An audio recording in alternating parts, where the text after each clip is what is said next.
So if I could ask you all to please stand for the presentation of colors by the Alexandria Police Department Honor Guard and the National Anthem performed by Sergeant Tamika Hampton from the Metropolitan Police Department.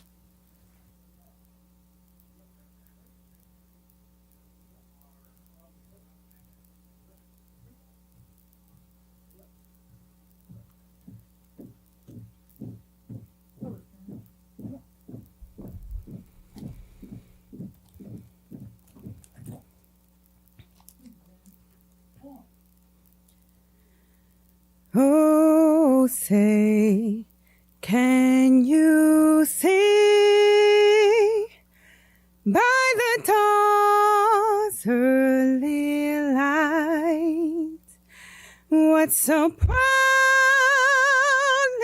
we held at the twilight's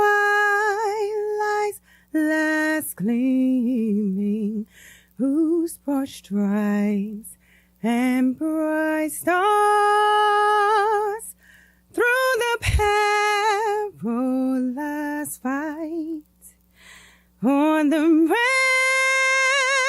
ramparts we watched were so gallantly streaming, and the rockets clear, the bombs bursting in air gave proof through the night that our flag was still there. Oh, say, does that star-spangled banner yet wave on the land of the free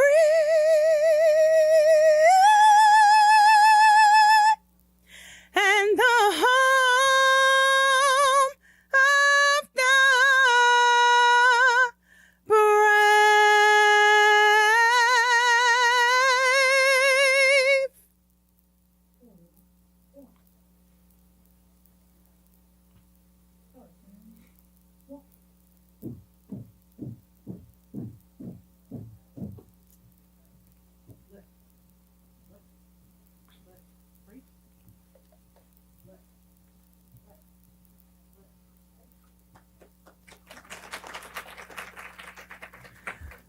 Thank you very much to the Honor Guard from Alexandria, and thank you to Sergeant Hampton for that beautiful rendition of the National Anthem. And thank all of you for coming to join us today. My name is Bill Alexander. I'm the CEO of the National Law Enforcement Officers Memorial Fund, which encompasses both the memorial outside and the museum where you are right now.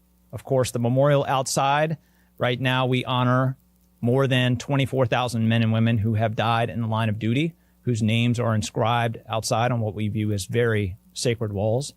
And every single year, tragically and historically, we add hundreds of new names to the wall representing those men and women who continue to die in the line of duty, serving our country, serving their communities in some law enforcement capacity. This year, we'll be adding 363 names representing those who died in 2025 and years prior. And we have the Candlelight Vigil coming in May, on May 13th. To read aloud their names on the National Mall. So you're welcome to come join us there. So that is the memorial outside. It's the cornerstone of our organizations. It's why we were founded in 1984. And in a big way, it's why we continue to exist. But over time, we have grown in part through this world-class museum that you're in right now. And I hope you all are having the opportunity to enjoy the experience here. And oftentimes when people come in, I try to stop them at the door and preface their visit with, there are lots of places you can go in our country and maybe even the world today to find where and how and why officers have made mistakes, and perhaps agencies have done something untoward towards their community, and even in some circumstances, even criminal activity. But that is not this place. That is not this museum. In my mind, there should be a place which helps to celebrate the profession of law enforcement. I fundamentally believe, down to my genes, that law enforcement has been and continues to be just an overwhelming force for good for our country and for our democracy. And so that story, in my mind, should be told. And I hope it's the story you see reflected back at you out in the exhibits that are out on the floor today. So I hope you have time to review those. And of course, go apply for one of the agencies that are out there. Law enforcement desperately need the next generation to consider a career in law enforcement. I cannot begin to tell you how rewarding that career can be. I served myself in the Prince George's County Police Department for 25 years. I just retired a couple years ago to take a role here. And like so many of my peers, I know men whose names are outside on the walls. 16 of my peers, all of whom I knew personally to varying degrees, died in the line of duty while I served, and their names are just outside on the memorial. And I am not unique. I don't say that to make the story about me. Most people in law enforcement know someone directly whose name is outside. So the profession, it is inherently dangerous, but it's incredibly, incredibly rewarding. So thank you for coming out today and helping to support us. And in the future, I hope you will continue to be mindful of the cost and service of sacrifice of so many. And I hope you'll join in the work that law enforcement is doing to protect our nation. So I'll pause there. Before we get into the meat of the program, I did want to, first of all, a bad retail joke. We, as an organization, are a nonprofit. We exist entirely on donations. So whether or not you realize it or not, right when you walked in, you signed an electronic form promising that you would at least buy one item in the retail shop. So I will check receipts at the door. It'll be a relatively painless process. But in any case, we thank you for your support. And I really wanted to take a moment to thank our corporate partners. I have been in the audience for these kinds of things, and many times there will be corporate partners and they're thanked, and it's sort of background noise. At least historically, it was background noise to me. But since I've taken on this role here, I really do recognize the absolute fundamental need for corporate partners to participate in nonprofit efforts like ours, and we could not do it without them. So, longtime supporters here, even outside, are Verizon, and Vanavir is a new partner who's doing the exhibit for the sniper exhibit. They're sponsoring the exhibit, which is coming in 2 months. But today's big partner and the partner that has helped fund this program today is Target. They have been one of our longest and strongest supporters. I can't even begin to tell you how instrumental Target has been. And every single time they come to us, they do it without fanfare. They do it without asking for recognition. And their number one goal, beyond just supporting us in our mission and honoring the fallen and telling their stories, is to try to find ways to use their dollars to leverage even more benefit for the law enforcement community, whether that's coming up with life-saving programs or educating the public and even our own internal community about ways that law enforcement can do better or grow. And so that is part of what you're seeing today. So my incredible thanks to Target and everyone outside who's helping to support us today. And of course, I also want to thank the various partners who are with us today, many in the front here, who have helped contribute to this program. There is NAWLEE, the National Association of Women Law Enforcement Executives. There's the 30 by 30 initiative. There's WIFLE, which is Women in Federal Law Enforcement, and the Mid-Atlantic Women Law Enforcement Enforcement Executives, MAWLEE, I think it's pronounced. All of them have contributed to today's program, so thank you for coming out and helping to support us. Now, as I was driving in today, thinking about what I might say in terms of our keynote speaker, who I'm really privileged to introduce today, I was remembering my own time with the Prince George's County Police Department. And there is this thing in law enforcement where if you are in law enforcement, to some degree, you are sort of measuring where you are in the totem pole of law enforcement organizations. And it's not anything that's actually articulated out loud for the most part, but you're out and about and you meet someone else who is in law enforcement. Oh, where do you work? Who do you work for? And you're doing some mental measuring there, right? Just as an example, I work for the Prince George's County Police Department, about 1,800 sworn police officers. There are no less than 25 municipal police departments within Prince George's County, which are much smaller.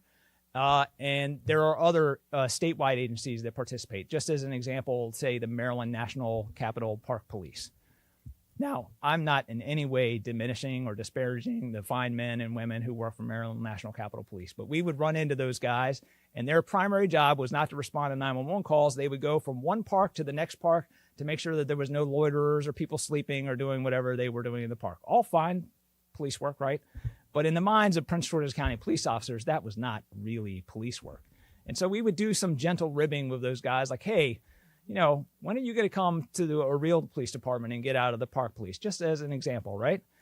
So as I was driving in, contemplating the keynote speaker I'm about to introduce, there are very few, maybe no organizations in the world who are going to do any of that kind of measuring with a department that this captain has worked for probably her entire adult life.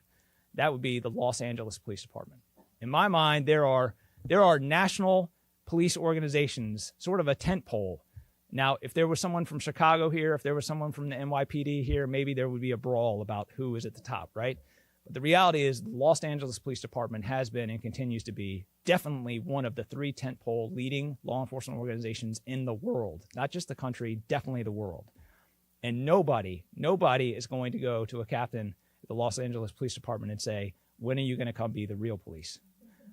So she has worked in patrol investigations, undercover vice, robbery, homicide, sexual assault investigations.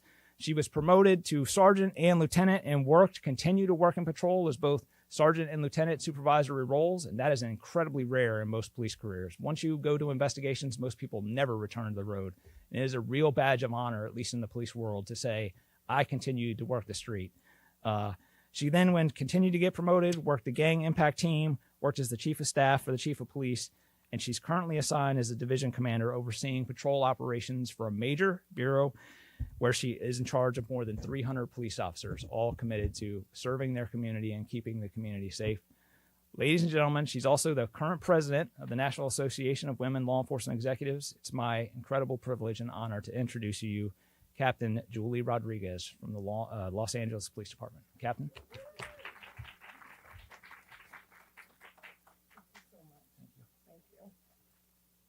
Well, it got me all choked up, hearing somebody talk about you.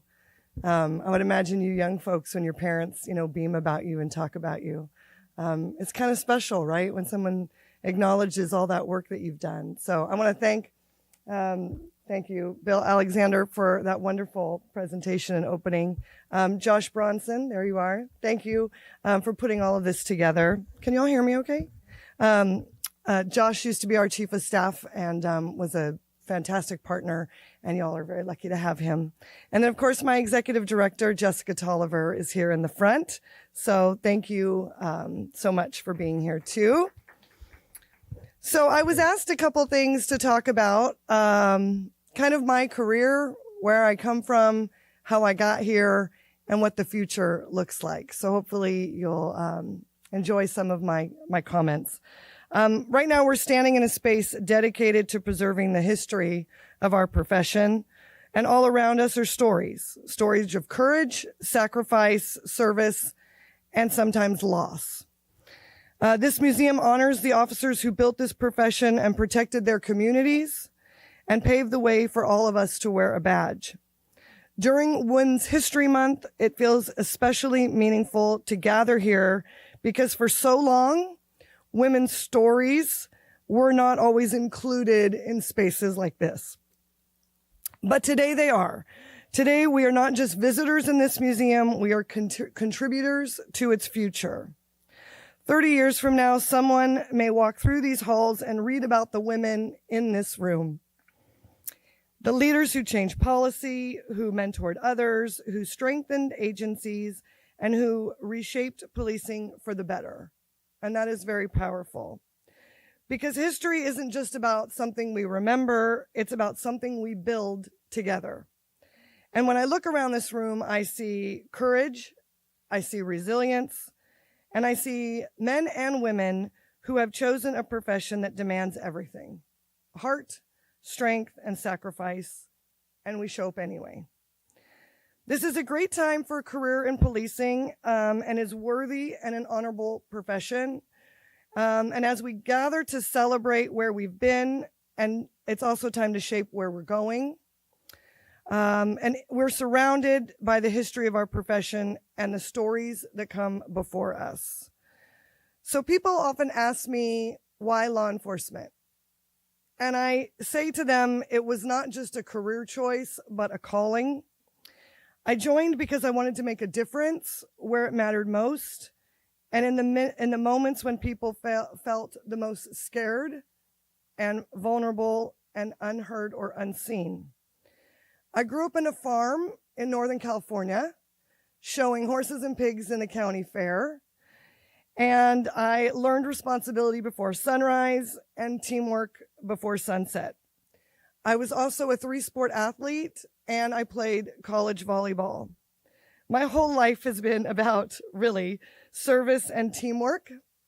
When I joined the Los Angeles Police Department in 1996, how many of you were born in 1996? Yes, couple. Okay. The front row, did you see the front row didn't raise their hands? It's okay, y'all. I see you. I see you. It was that same esprit de corps, that feeling of camaraderie and something bigger than myself. And it's been almost 30 years I've been a cop. Sounds crazy to say that out loud. But it's about presence and trust and being the calm in somebody's chaos. Come on in. Welcome, welcome. So it's a huge responsibility, and I'm honored to have continued to serve in that space. You know, for decades, women in policing were told that we didn't fit in, that we were too compassionate, maybe too emotional, too small, too different. And yet these are the exact qualities that we now recognize in law enforcement as some of the most critical skills. Because of our emotional intelligence and who we are as people, we do de-escalate, we do communicate, we build trust and transparency, and we see the whole person, not just the problem. And research confirms what we already know, that women use less force and do get fewer complaints. But beyond the statistics, we bring something deeper. We bring humanity, we bring collaboration, and we lead with strength and empathy. So our presence changes cultures, it changes conversations, and it changes communities. And for a very long time, you know, I think for all of us, if you don't see a woman in uniform, you may not know that you could achieve it. So I often say, if you see it, you can achieve it. And I'm giving you permission to lead, permission to serve, and permission to dream bigger for yourselves. And that is why the National Association of Law Enforcement Executives matter. Because 30 years ago, women believed in something, and we couldn't wait for a seat at the table, so we built our own. NAWLEE created mentorship, training, advocacy, and a network to support other women in this profession, particularly because it was not designed for us in mind. And over 3 decades, we have developed chiefs, sheriffs, commissioners, commanders, and so on. And so it is time that we look within and stand up on the shoulders of women who came before us, who refused to accept no, and women who walked into rooms where they were not wanted and stayed anyway. And we honor them not just by remembering them, but continuing this work. So, ladies and gentlemen, where do we go next? What does the next 30 years look like? I would say our communities expect transparency, accountability, and leaders who will listen. And we are uniquely positioned to meet that moment. We must lead, we must inspire, and we must mentor. We must also prioritize wellness, and we must have the courage to innovate and challenge the status quo, because the future of policing won't look like the past, and that's a good thing. And I want you to look around at each other.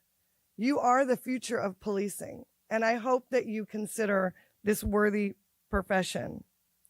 As I look back at my own journey from a small town girl to in the LAPD, which is still not always shocking and surprising that I'm still here and how I got here in my journey. I'm excited and I'm hopeful. And so I want you to ask yourself these 4 questions. And if law enforcement isn't in your ideas or career, that's okay too. But you all have a beautiful life ahead of you, and I'm sure many of you may be not sure what you want to do yet. But ask yourself these 4 questions. How will I lead? Who will I inspire? Who will I mentor? And what legacy will I leave behind? Because one day another group of women these beautiful women sitting up here, there's going to be another group of women sitting here in this very place and walk these halls and read about the generation that came before them. Let's make sure that they say we were the generation that showed up, that we lifted others, that we built bridges, that we opened doors, and we led with courage and heart. And that because of us, this profession is better than we found it. Thank you for this beautiful museum. Thank you for honoring the past and all of those who have died in the line of duty. Thank you for your leadership and service. And thank you for paving the way for the next generation of women in the policing profession. I am truly honored and humbled to have stood here before you this morning, and I thank you so much for your time. Thank you. My name is Nicola Smith-Kea. Everyone calls me Dr. Nikki, and I'm honored to moderate our Legacy and Impact panel today. We are here to do more than just share stories. We are here to honor the trailblazers whose service has fundamentally reshaped the expectations of what women in law enforcement can achieve. We have joining us a group of esteemed panelists, some of whom I call my friends, whether or not they like it, and who we will hear from shortly. Our goal today is to reflect on how these leaders and others overcame the cultural and structural barriers of the past to build the mentorship and support networks we rely on today. We'll explore how their leadership has moved the needle on community trust, policy reform, and agency culture, effectively challenging outdated narratives to redefine what service looks like in public safety. Most importantly, we're looking ahead, identifying the next generation's opportunities for growth and representation. This forward-looking mission is the heart of my own research, Saving a Seat for a Sister, which explores how we intentionally create space so that the progress we've made continues to accelerate for those who follow. So let me start by asking each for a brief introduction and tell me your why. And I'll start with, and I won't say their names because they're capable. Thanks. You will start with me. Good morning, everyone. I thank you all for being here. My name is Mo Brown. I am from Baltimore City. I spent 23 and a half years with Baltimore Police Department. I recently retired in 2024 as the Deputy Commissioner for Operations. That is like the number 2 seat, almost 1 seat away from the sun. But my retirement wasn't so that I can just be away from the work.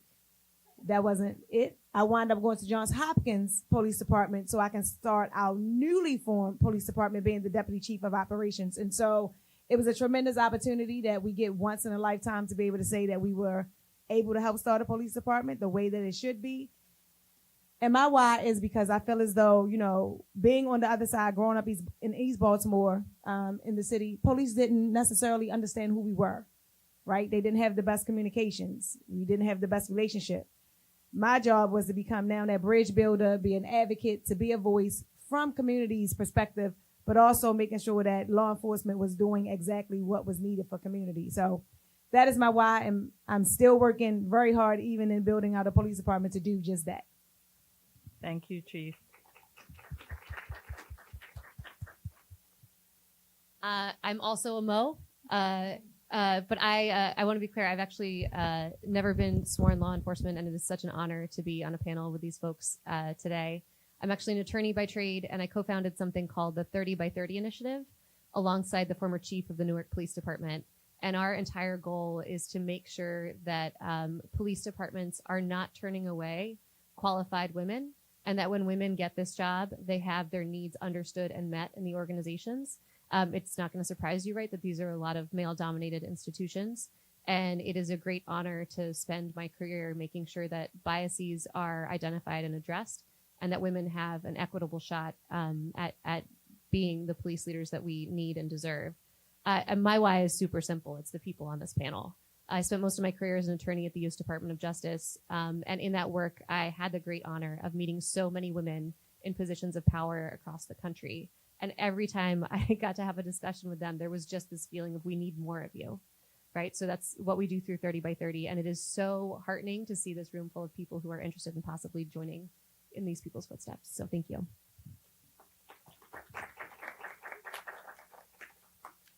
So, Julie Rodriguez, 30 years with the LAPD. I'm a captain, and my why has changed over time. My why now, because I failed every test I've ever taken on the department. So you promote, you have to take an exam. So for training officer, detective, sergeant, lieutenant. Thankfully, there was no test for captain, just an interview. But I failed all of those, and I thought that I wasn't smart enough or good enough. And so I found mentors and people that had been successful. And then I started to become successful. And then I worked really hard at the interviews of, how to speak in a room, how to answer questions. And so I've literally spent the last 25 years helping people have a seat at the table and being in spaces that they haven't been in. And I know we'll talk about save a seat for a sister later, but I met the two women who coined that phrase and what it means to really leave a space for someone and help someone. And so that's really my purpose and passion now, is to help people, all men, women, I don't care who, gender, race, ethnicity, but if you want a job, if there's something that you really want to do, if you want to drive, be a pilot for the helicopter, have a K-9, be in SWAT, wherever it is, I'm going to try to help you get there. So thanks, I appreciate it.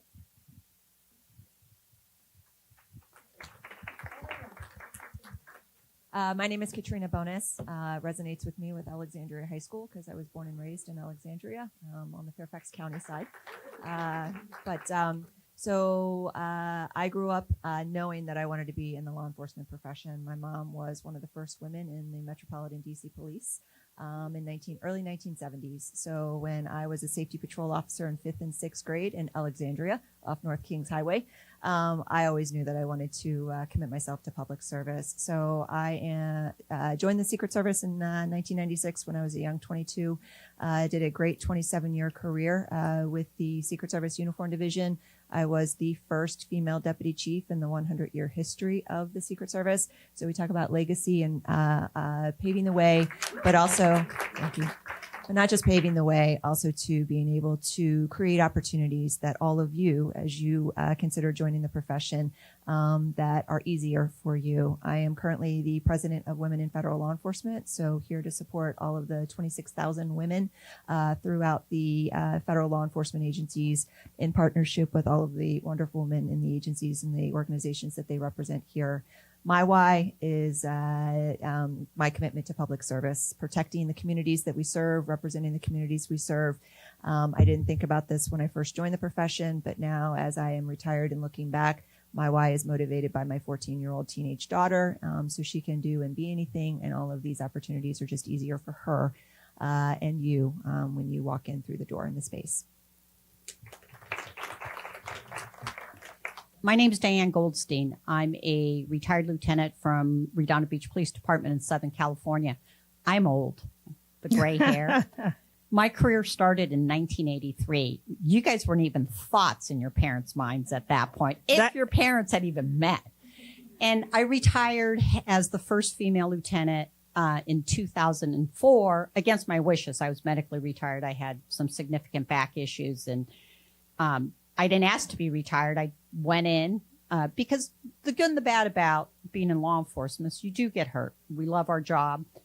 And what ended up happening with me is I went in to just get treated for sciatica, and 18 months later, I'm retired against my will. Like, that's not what I expected. I probably would have hid that injury because I loved my job. I was the second female sergeant, and still today, the only female lieutenant. Back then, we were division commanders, so I had command of a couple different divisions and a ton of ancillary assignments. What I saw and my purpose for being here today is I didn't have access to mentors like that are sitting here. I ended up being that mentor. I didn't have a woman that I could go to teach me about leadership. And so I found the men in my department who treated me with dignity and compassion and respect and taught me what policing was, which was service to others. These were the Vietnam vets. These were the men that had deployed overseas that didn't care what you looked like, what you were. They just wanted you to treat your community well, and that they gauged their success on the absence of crime, not merely churning people through a horrible criminal justice system sometimes. We need to hold people accountable, but in community satisfaction. And so the job wasn't done until that neighbor that you helped, who was a victim or who was in the midst of conflict or any other crisis or issue, said, thank you for being there. We need you.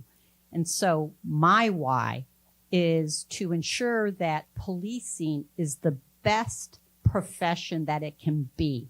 It needs to be inclusive. It needs to be respectful. It needs to be humanized. And when we humanize our communities, they humanize us back.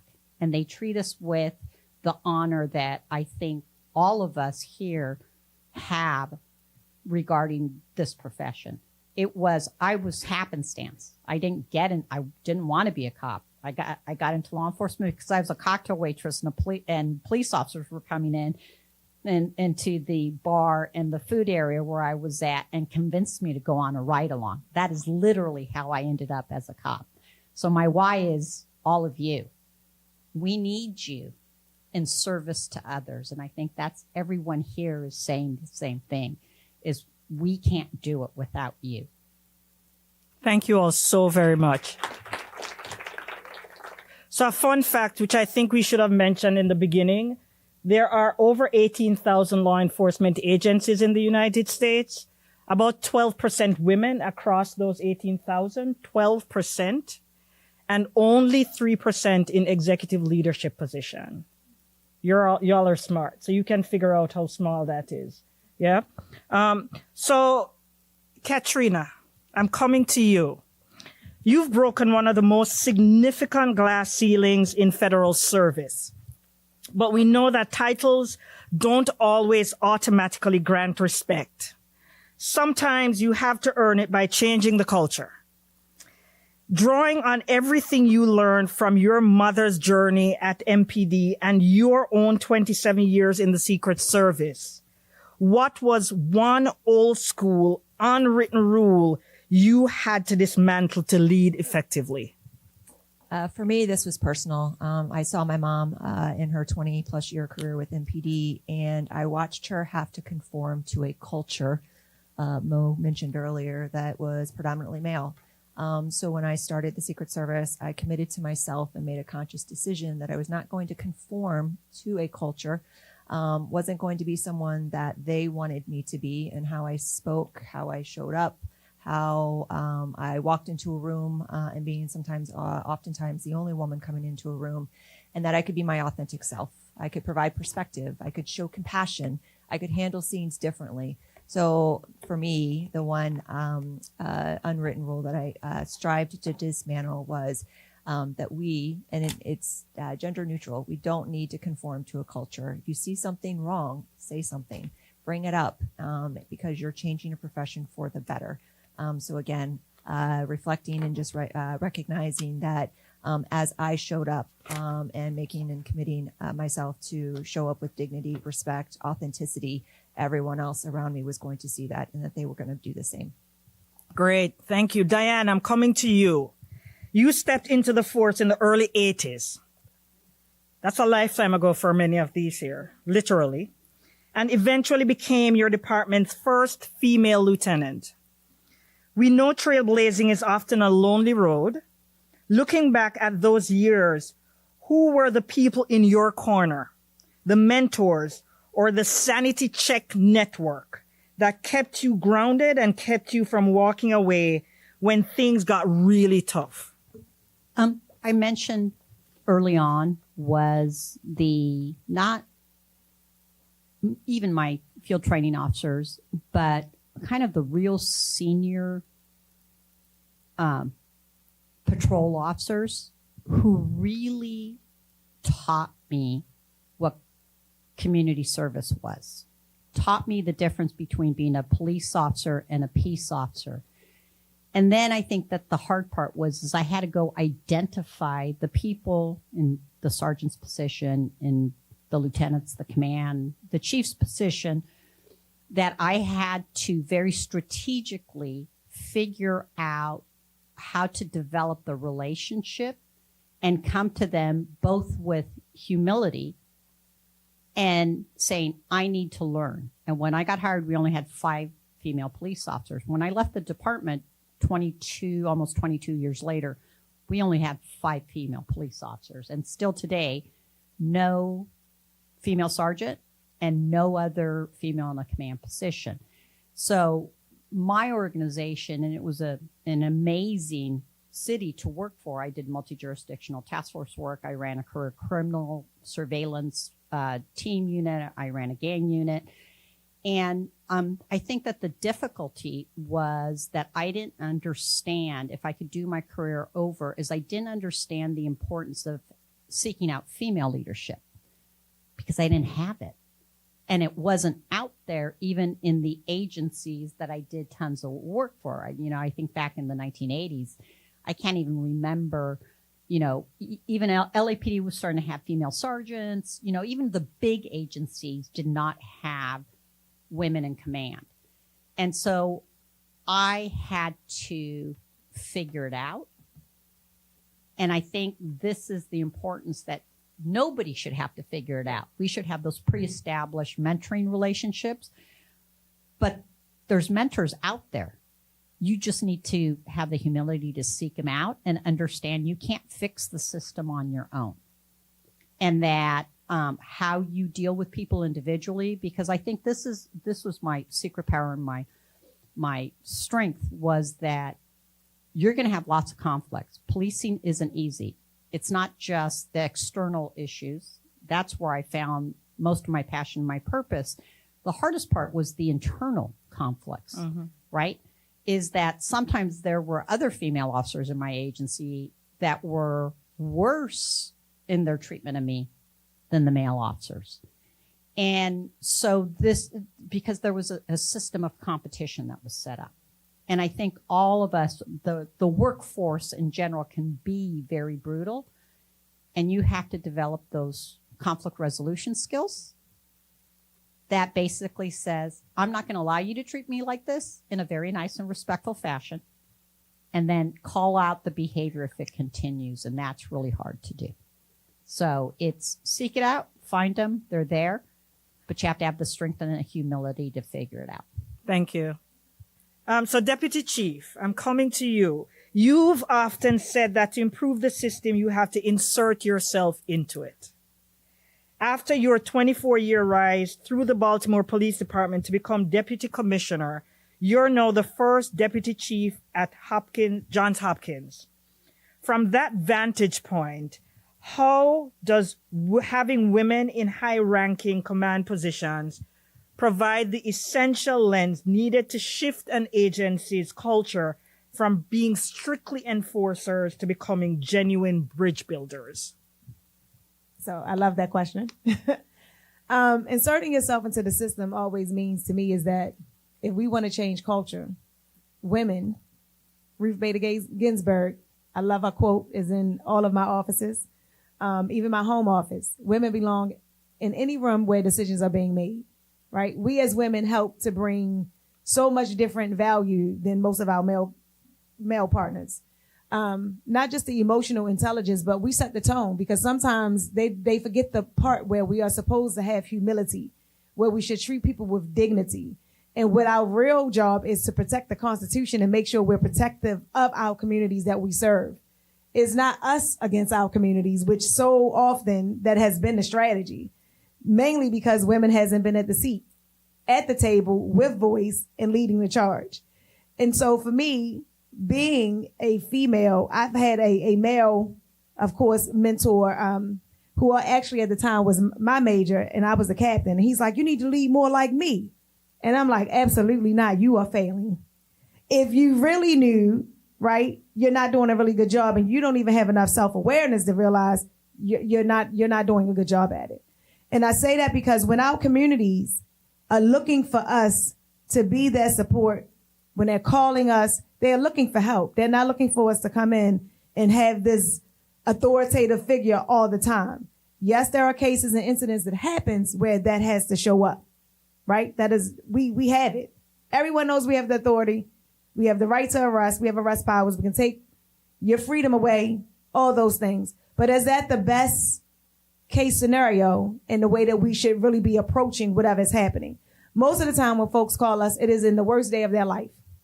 Wherever they lost property, something as simple as losing something, right? To the most sensitive where loss of life has occurred. I love using this analogy because it was critically important even in my leadership. Is, you have community who calls you because street lights are out. They shouldn't even be calling the police in the first place, but we are 24 hours a day, 7 days a week. We are the ones who are going to respond. Most times city agencies, we'll see you about 3 weeks and we'll come replace this light. We're going to come in with a public safety lens to say, hey, listen, I don't want robberies. I don't want a shooting. I don't want a homicide. We're coming in to be protective of the community because, hey, we add that extra barrier of safety. But very quickly, we switch. Now we're starting to pull over people in the community because they have expired tags or because the weather doesn't match how you're dressed, and you never even asked us to be there in the first place. So when you are building initiatives and building strategies as much as I have throughout my career, I've brought community with me, not just from that seat to say, hey, listen, community is important. We value community. This is where our thoughts are. No, I have a community partner that would be a great problem solver that should be at this table right now helping us strategize on the initiative that we're bringing, because law enforcement will bring lots of great ideas and abandon them when the next person brings the next great idea. And what happens is, because we partner with city government, community no longer trusts either of us. And so bringing community along and building initiatives and strategies with community at the table, strategizing to say, yep, that's what we want. We prefer it to be like this because we have a real need for it. And so for me, mine has always been, even though Save a Seat for a Sister is definitely in that same realm, but making sure that we always are in the room making decisions so that folks are not too far strayed away, but bringing other sisters, partners, and definitely community along at the table. Thank you. So we know that narrative matters, right? I think it was probably 6 years ago, a police department from New Zealand came. And for 3 days, I kept saying law enforcement. And they stopped me on the third day and said, why do you use that term? And you hear my accent. I'm Jamaican. We don't use the term law enforcement back home. And so we use policing, or in some situation, peace officers. And I want you all to realize that majority of what our police or uniformed police officers do is not necessarily enforce the law. They're checking in on people. They're doing wellness checks. They're listening to individuals who have no one else to talk to, and they're calling them 4 or 5 times a day. And so I wanted you to understand that there's a need for empathy. So, Captain, with 30 years of experience in the LAPD and service in a variety of leadership and operational roles, you've often spoken about the importance of emotional intelligence in leadership in a profession that has traditionally emphasized traditional toughness or law enforcement. How have empathy, communication, and emotional awareness influenced the way you lead and support the people you work with? Thank you for that question. Have you guys ever heard the term, don't mistake my kindness as a weakness? Yeah. I've tried to change my personality. I've tried to be something that I thought I was supposed to be with the LAPD, and I wasn't very successful at it.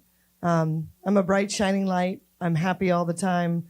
I'm grateful of the life that I have, and so I smile and I'm happy and I say hello and you know what I mean? That's just who I am. And so I've learned that being authentic and being who you are is a superpower. And it's also okay in law enforcement or the policing profession, as my dear friend Simon Sinek. Do you guys know who Simon Sinek is? No. Okay. He's a fantastic author, and I'm a part of something called The Curve, where we're trying to change culture inside out in policing. And he says same thing, policing profession. So vulnerability and being authentic of who you are is a superpower. So what I would encourage all of you to is be who you're supposed to be. Don't try to be somebody that you're not or conform to what you think your friends or your teachers or your parents. You are who you are. And never let anybody dim your light.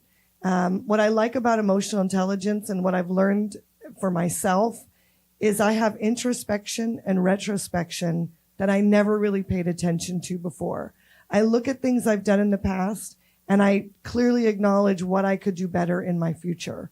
I'm sure in your lives so far, you've had some bumps in the road and you got in trouble. Maybe you got disciplined. Maybe you got grounded for something. And the best lessons is learning from them, adapting, overcoming, and continue to move forward. So I think for all of you, look at your life and remember who you are, and that you're worthy and you're enough, and don't apologize for anything. We're going to repeat after me. Your opinion is none of my business. Okay? Your opinion of me is none of my business. I want to be liked and I want to be well received, but it could be at the detriment of too much noise. And so at some point as I started to climb, I realized that I'm not going to make everybody happy. Not everybody's going to like me, but I know that I'm worthy and I'm good enough and I'm hard. No one will outwork me. I know that for sure.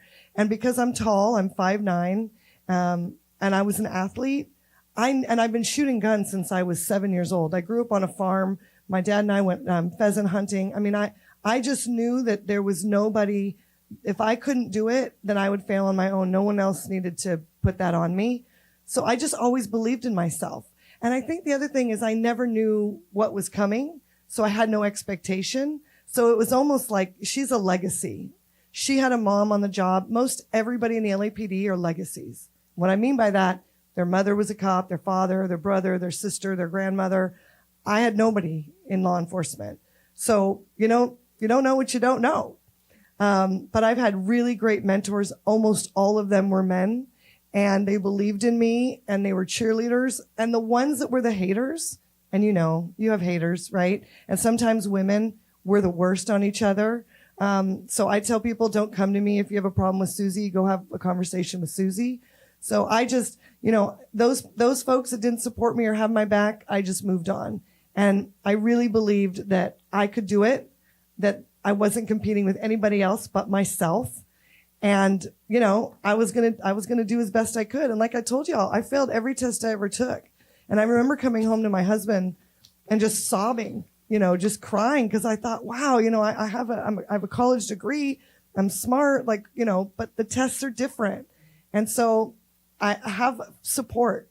Some of you may tell your family, I want to be a police officer.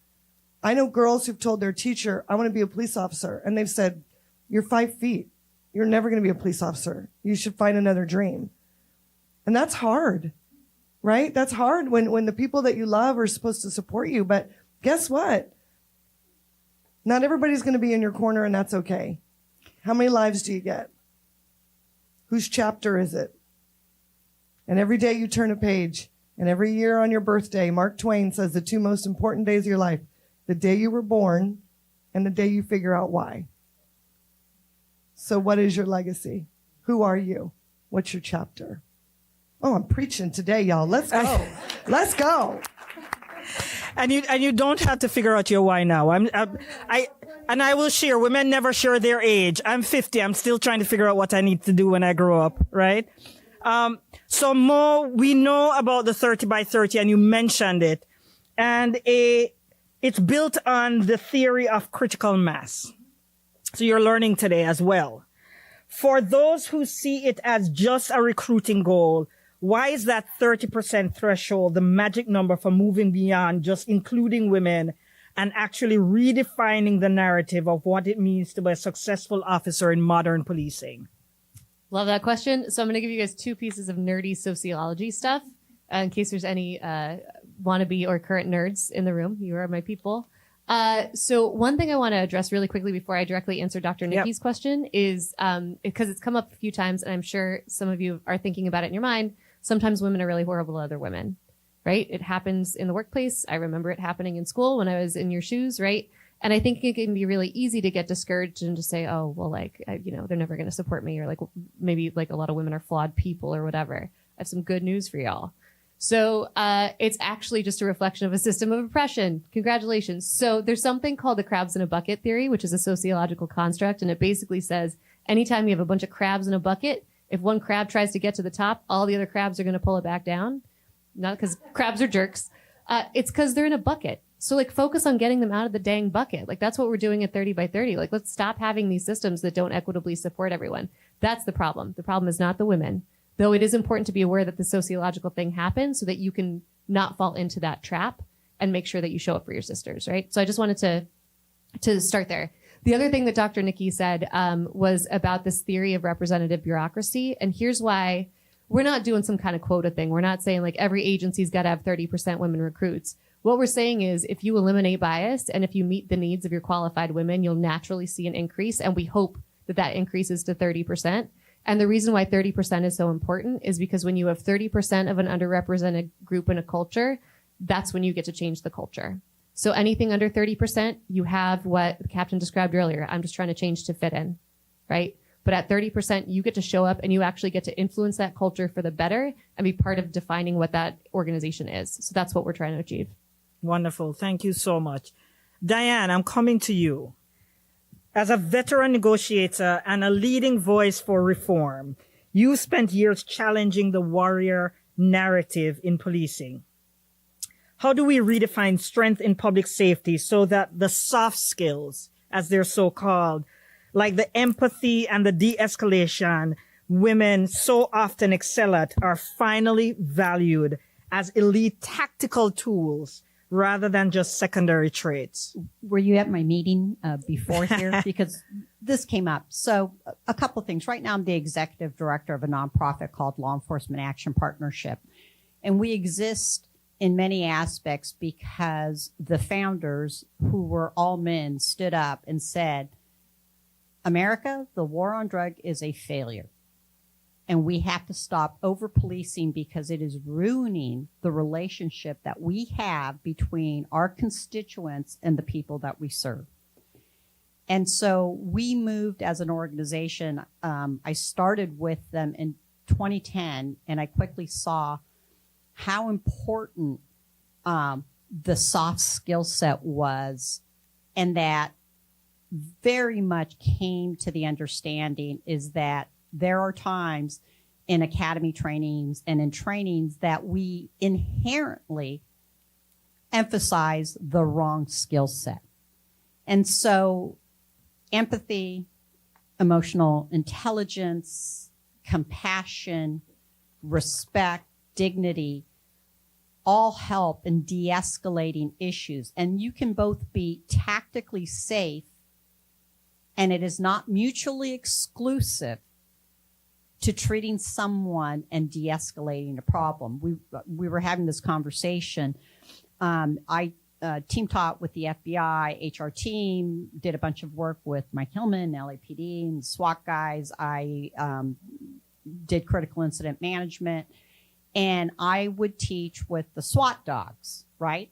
The importance of the integration of SWAT and crisis negotiators, and how if we used them effectively, we could save people's lives. You don't want to always, yes, we have the ability to use force up to and including killing people. And I think a problem sometimes in policing is that we emphasize that everyone's a bad guy, everyone's the enemy. And so we treat people who are 80-year-old grandmothers like they're about to pull a gun on us. And I think that's wrong. But I also am not going to diminish that I have friends on that wall. I know a bunch of people sitting out on that wall, and that this job is dangerous, but those two tactics are not mutually exclusive. And until we redefine and emphasize that emotional intelligence and conflict resolution and de-escalation are a hard skill, and started in the academy with training people just as much on it's important on how to use a baton or a gun or a taser or pursuit training. Those issues from a liability standpoint, when we engage in car accidents that kill cops a lot, or when we kill someone driving in a pursuit because we're not following tactics or policy, when we shoot someone, the trauma that can be inflicted by us, we need to have reverence for life. And how we show it is by emphasizing and training our cops in those skills that we intuitively have. And I've been in an officer-involved shooting. I've lost friends. I have a high respect for the tactical skills needed to be safe, but it's not mutually exclusive. And I still today feel that not everyone's a bad guy. Don't mistake my kindness for weakness, because I'll deal with it. But I have been in situations pulling over bikers who want to challenge me, and I just go, hey, dude, you know, you're going to go to jail. You know it. You can hit me. You can punch me, whatever. But I'm just going to scream into this little microphone, and I'm going to have all my big brothers and sisters. So I don't care, right? I don't care your opinion. You want to go to jail and say you beat the bejesus out of me? You go right ahead. And then people laugh. And so it's the, you know, you're going to come in cuffs one way or the other. Do you want to do it nicely? Let me respect you. And we can do it. But it doesn't mean I don't have the ability to do what I need to do to protect my community, to protect myself, and to protect my brothers and sisters that I served with. Thank you, Diane. So we heard earlier that there are 18,000 agencies in the United States, and that means there are agencies. We heard a few different types earlier: park police, local police, state level police, and we have federal law enforcement as well. We mentioned that Catrina is now the president of WIFLE, Women in Federal Law Enforcement. You're at the forefront of the legislative battles that shape the careers of thousands. Drawing from your work there, what is the most pressing policy issue facing federal women officers today, whether it's a recruitment barriers or work-life integration that you believe local and state agencies should also be treating as a top priority? The last part, I completely agree, because it's not just federal. It's also a lot of priorities for our state and local as well. I could easily say equipment. I could say uniforms. I could say weapons. I could say, all of these things that are specific to women to be able to conform and help support women in their role in policing. But you all came here today because you were going to all of the recruiting tables. Each agency is here. They're showing all the cool stuff of the agency. I think I saw you guys petting one of the canines out there with Park Police or Alexandria. Recruiting's not the issue. It really is the retention. Keeping all employees, male and female, but mostly female employees, to have a career with any agency that they're with. We talked about safety and wellness. This is a hard job. It's 24/7, 365, and it's stressful, and you go home and you're exhausted, and how to build and be able to recover so you can go back to work, but also being your best at home so you can be your best at work. Again, recruiting's not the issue. It is because agencies are having an easy time to recruit. It is the retention. It's inflexible schedules. It's caregiving opportunities or caregiving demands. It's being able to balance to be your best at work, but also to be your best at home.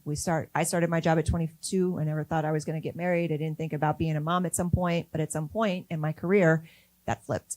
And obviously, while I wanted to continue up the ranks and make my job equally important, I also too wanted to have a home life and be a mom and be a spouse and have an elderly mom that I needed to provide care for, things like that.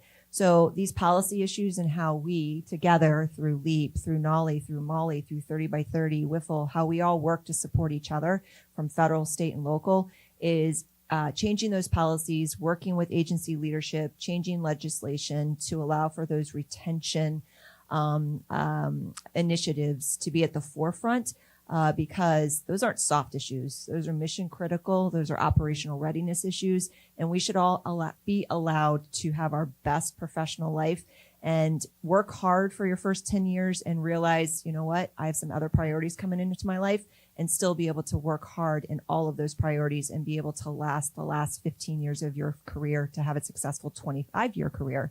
So that's why it's important, you know, as Deputy Chief Brown, as she was able to experience this with Baltimore City Police as the deputy commissioner, now she is able to create her own police department with Johns Hopkins, and she's able to take those perspectives of what she learned to be her best at home and to be her best at work, to be able to be allowed to create those policies and those initiatives with the police department at the very beginning to make those initiatives a priority, because that allows her to be able to create an environment for all of her team members to be, again, their best. And that's a perfect segue to this question. You're in this incredible position right now, building the Johns Hopkins Police Department from a completely clean slate.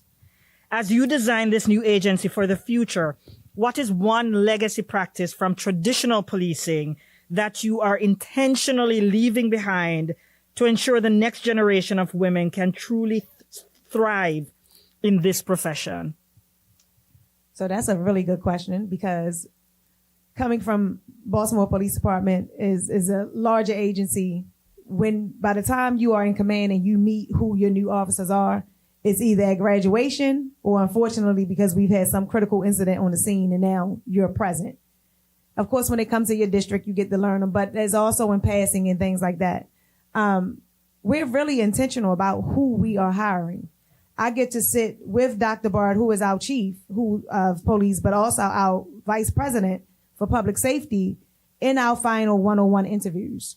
We literally together interview the candidate, and we both talk about, tell me some things about community. What do you love about community, right? Because that is important for us, that you have a compassion-oriented, centered belief of where community lies with you. Like, we're very community-centered, community-driven, community-focused, the both of us.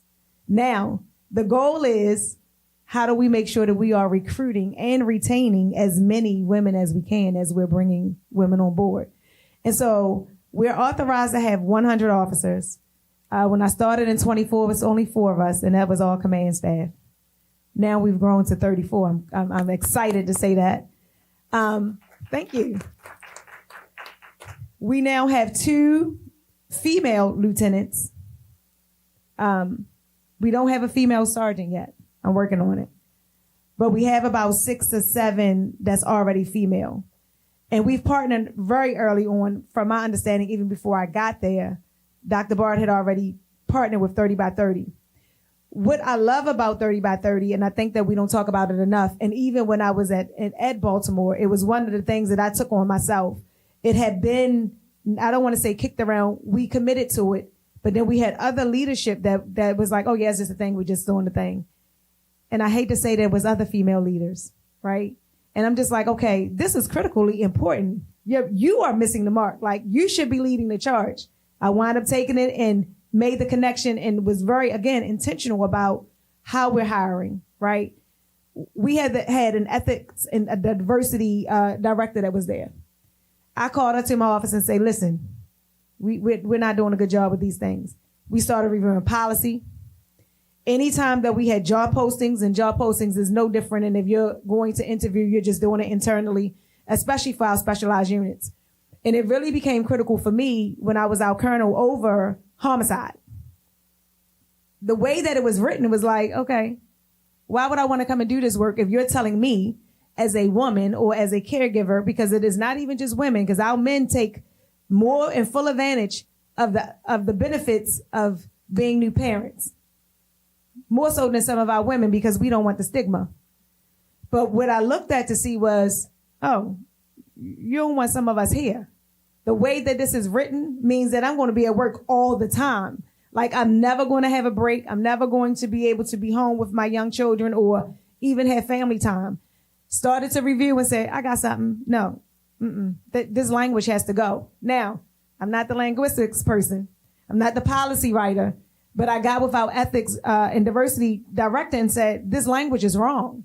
If I was new and knew what I know now, and started applying for these jobs, I wouldn't do it because you're telling me it's really not the opportunity for me. And so we changed language, we changed our policy, we changed the not only the postings, but then we had to change the process of how folks were getting interviewed. We had to start creating panels where it separated their friends from being on the panel to make sure, oh, my friend is going to be the one that's going to get this job. And so I say that even now it is even better because I don't even have to be concerned because our language already supports us as women. And I'll tell you another crazy thing. One of my legacies I did leave being a deputy was being able to wear colored fingernail polish. It was driving me crazy. Our policy didn't support it. Now, that doesn't mean we wasn't doing it, ladies, because we were. But the problem is, if you had a supervisor who wanted to discipline you, it was the easiest way for them to do it. If they could not discipline you for something else, that policy is out there. Our policy now, where I am at Hopkins, already supports us to be 100% of us in who we are. And any of our ladies that's sitting here would tell you, they wanted us to be them. We couldn't wear earrings, which was the craziest thing. We had a time and period. We couldn't do that.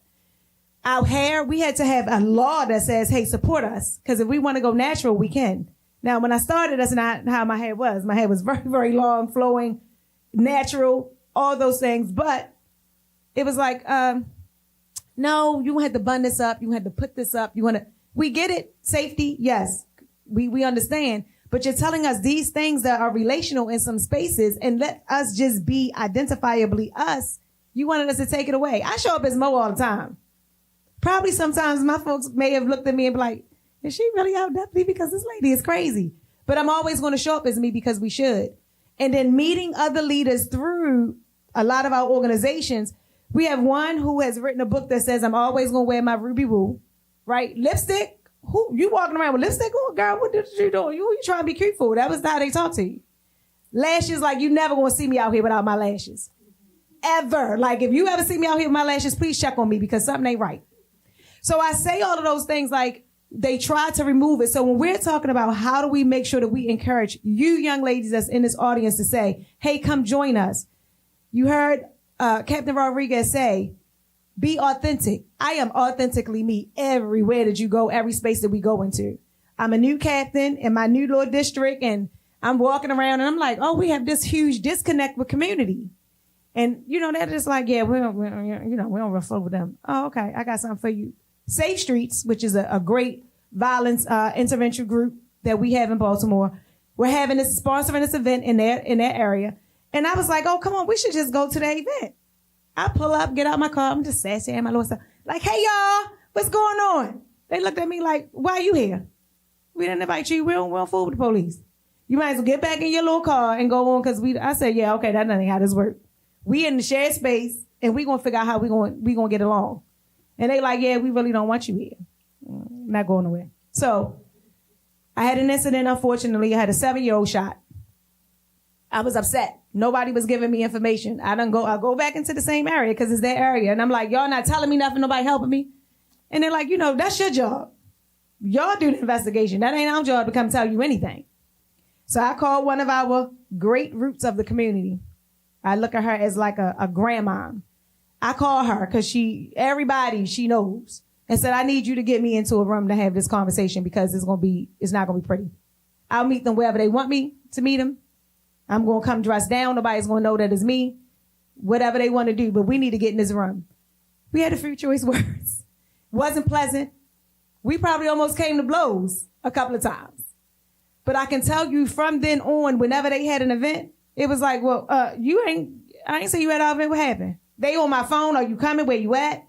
But when they saw me, it would be like, I know you ain't walking past me and ain't giving me no hug. You ain't say hi. What is happening? So I say that to say authenticity, genuineness, collaboration, right? Making sure, and I do believe I have another little catchphrase I like to say, as we rise, we're supposed to lift others. We're not supposed to leave anybody else behind. That's how crabs get out the bucket. Hold on. When I fall out, you come with me. Any of my girlfriends or any other female in my agency, I celebrated them like I was getting promoted because I was. It wasn't just the one of us, it's the all of us. And so when we're talking about that, you have to make sure that whatever you're creating, it doesn't create a barrier to say that we're not welcome. because we are supposed to be welcome. And yes, it gets competitive, but why are we competing? I'm going to choose collaboration over competition all the time. You know why? Because if you make it, that means you're going to make sure I'm making it. Because we're not going to let the barrier stand. We're going to get in front of it and say, nope, that's not okay. I ain't okay with that. And even if we still want to have some folks, because some folks is a little ambitious and you can't change that. Let them have their way. You ain't got to get in that way. And you don't have to feel like, oh, no. Go ahead, you got it. But I'm going to keep on doing the good things and the good work that I'm doing here. And so just make sure that whatever system that you are in, you have to tear it down. You got to get involved with it. You can't stay on the outside and say, oh, yeah, it's going to fix itself. It ain't. You're going to have to get in the system and say, yeah, that's wrong. We shouldn't be doing that. Even if you're the only person saying it, it's okay. Because you know what? Everybody else will start to look at themselves, like you say, introspection, retrospection. Yeah, what's wrong with this? And don't think our male counterparts are always against us, because some of them are not. Some of my best partners and best mentors have been men. They bring allyship in a way that we never realize we need. One, they can get into the room and be like, nope, and advocate for you in a way that sometimes, even though we're sitting there, others are not listening. Your ideas can be brought to the table. What you want to do can be brought to the table from them. So get involved. When you see wrong, that's why many of us have taken this job. We don't like to see wrong on the other side. And we have come in and made sure that we have put ourselves in the system and became the framework to say, yep, if it's not like this, then we're going to fix it. But I want you all to recognize the brilliance and importance that's on this panel, and the importance of having a deputy chief at the helm of starting a brand new law enforcement agency. I think one of my dreams is for the United States to have a police department with only women. I'm unapologetic about that. I'm married. I love my husband, but they can step aside now. And we will do fine. But I want you all to recognize also that the women on this panel are trailblazers. They build bridges. They break down walls. And that's really important. We have one more question, and then we're going to open up for questions from the audience. Diane, you wanted to say something?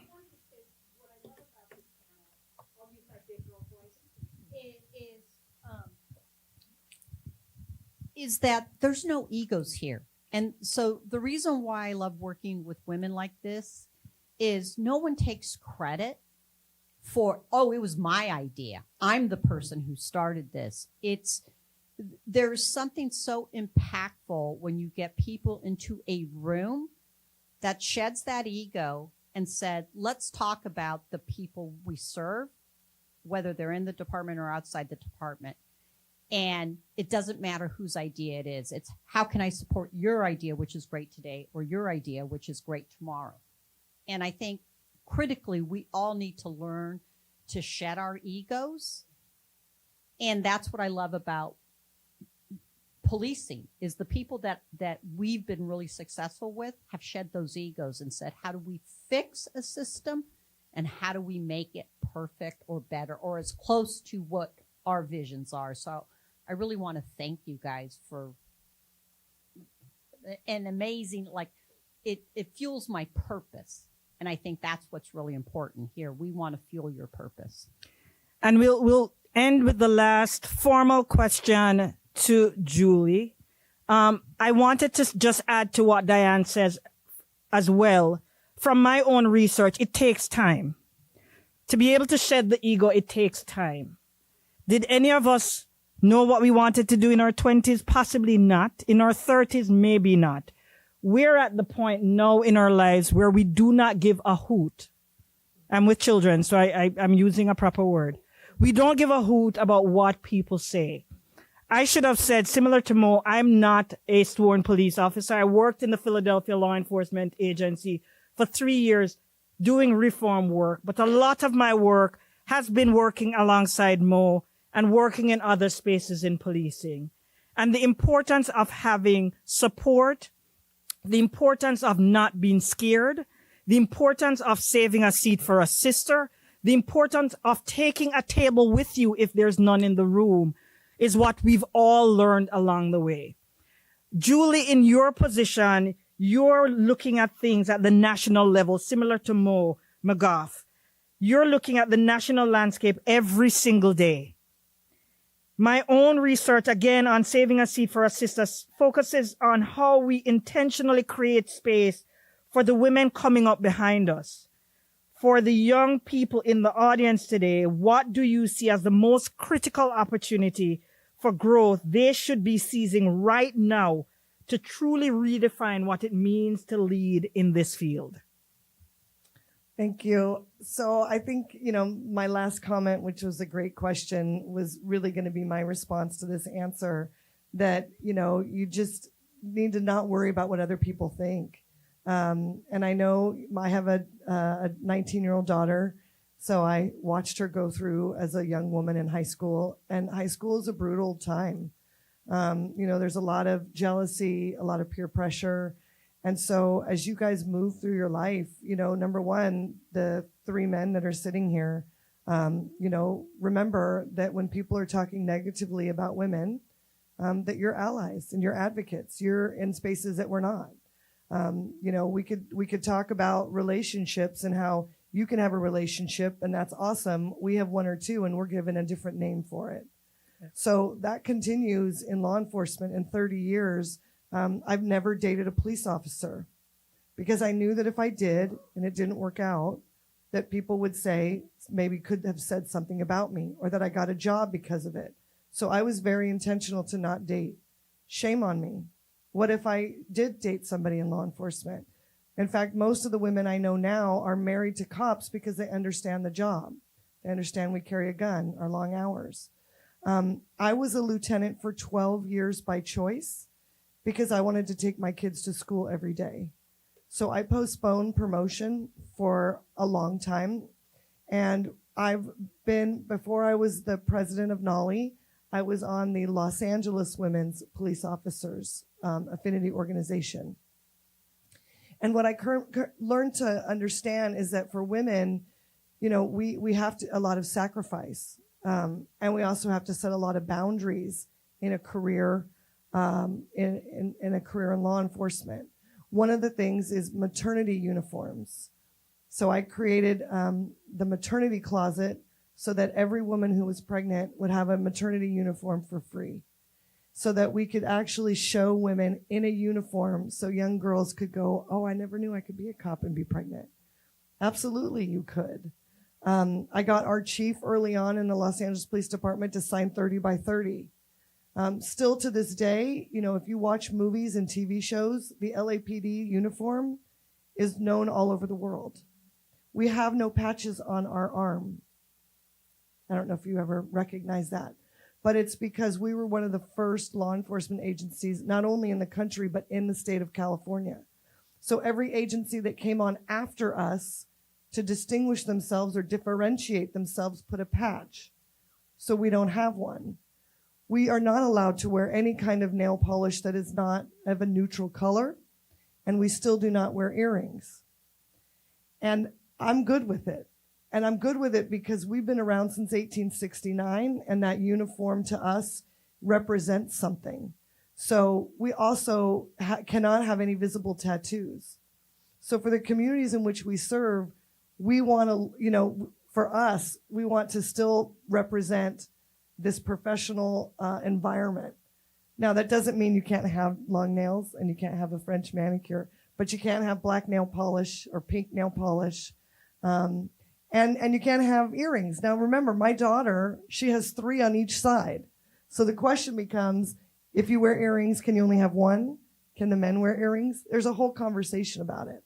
So your question, what does the future look like? I think it's going to look different.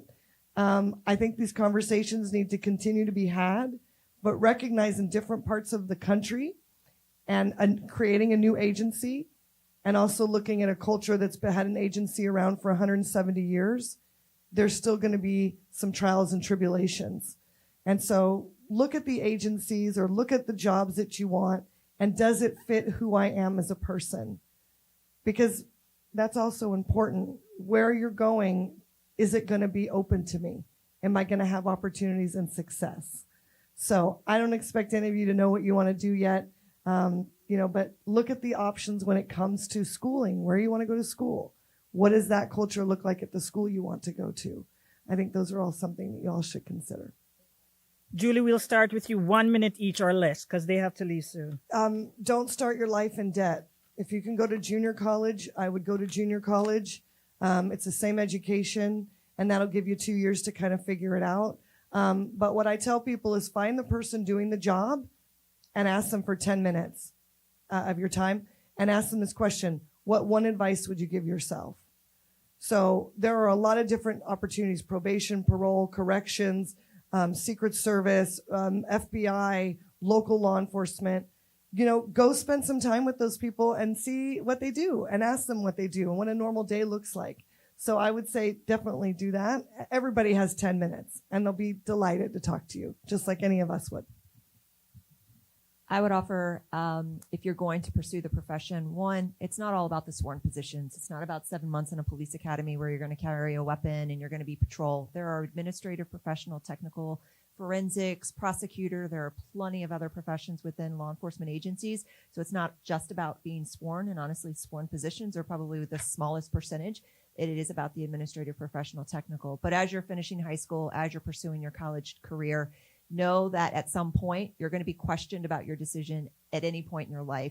So just be mindful of that. You might be going to parties, all of that other stuff, but some of the agencies that you're going to go and apply for, you're going to have to do a background check. Some you may have to take a poly. So just be mindful of your choices and your decisions may come back even in posting in social media. So just think about that if this is a profession you want to pursue, because you never want to be in your 20, whenever you pursue 22, 23, sitting at a table and someone is questioning, have you ever done this, and you have to say yes.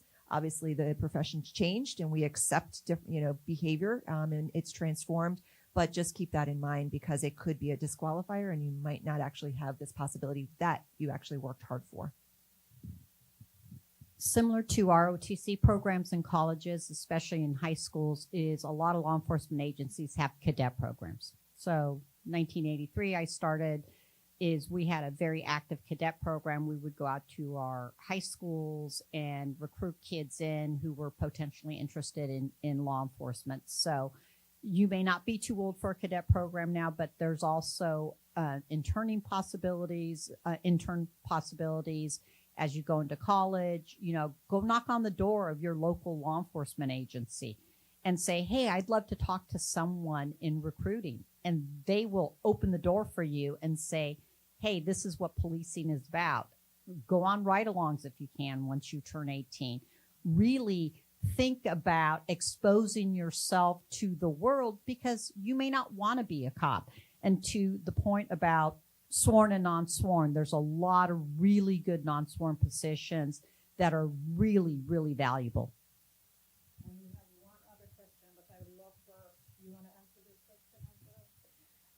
What I'll say is your decisions that you make now definitely will reflect into your hiring. So I think you try to touch on it.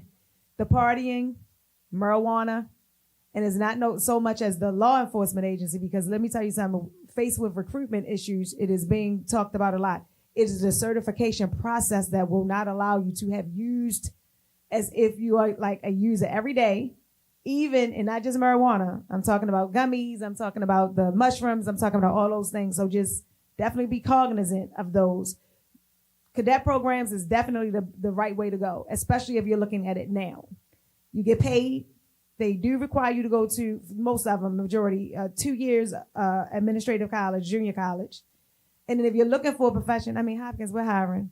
And we have 100% tuition reimbursement. Yes.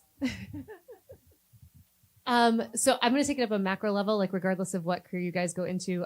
So I'm a pretty nice lady, but over the course of my career, I fired a lot of people too. And the reason why is because they're not dependable. All of this work is hard. Like any place that you're going into, they are going to need good people. It is hard to hire good people. And if I was interviewing somebody and they said to me, like, I'm a person of my word, and if I tell you I'm going to do something, I'm going to do it. I won't always get it right, but I'm here to learn and work hard. I would give them like all my money. I would take a pay cut to hire that person. So think about becoming that person too. Thank you all so much for being here. Thank you to the panelists. I had a lovely closing speech. I won't because you heard enough. Have a safe journey.